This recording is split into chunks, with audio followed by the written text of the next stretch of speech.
Avez-vous déjà entendu parler de rootkit?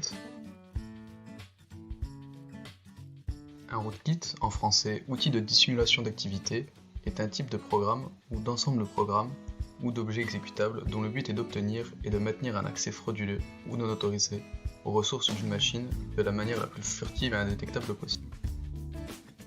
Comment fonctionnent les rootkits? Il existe différents types de rootkits qui peuvent être classés selon les deux caractéristiques suivantes: la persistance et la manière dont ils s'exécutent.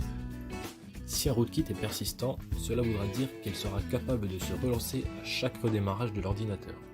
Dans le cas contraire, on dira de lui qu'il est non persistant.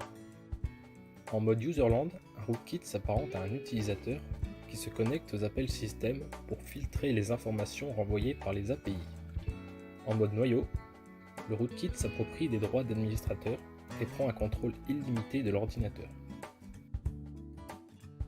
Une infection est généralement procédée par ingénierie sociale. Les cybercriminels exploitent pour cela le maillon faible de la chaîne de sécurité informatique, c'est-à-dire ce qui se situe entre la chaise et le clavier. Pour cela, ils envoient des mails aux cibles afin de les faire cliquer sur une pièce jointe qui permettra l'installation du rootkit. L'installation des logiciels malveillants. Une fois que le rootkit s'est caché, il crée un accès distant à l'appareil infecté. Le travail du rootkit va être ensuite de dissimuler les connexions du hacker et les activités suspicieuses. L'attaquant aura donc la possibilité d'installer des maliciels, c'est-à-dire des logiciels frauduleux comme des enregistreurs de frappe. Il pourra également espionner vos données et, en fonction des droits, modifier des paramètres du système. Dans le cas d'un particulier, l'ordinateur pourra servir de force de frappe pour des attaques, et dans le cas d'une entreprise, il fournira une porte d'entrée dans leur système. La dissimulation. Une fois que le rootkit est dans le système, son objectif est de se dissimuler et pour cela, il va commencer à manipuler les processus en modifiant les données du programme et certaines fonctions du système afin de fausser les informations lors des scans d'antivirus. Comment se protéger des rootkits?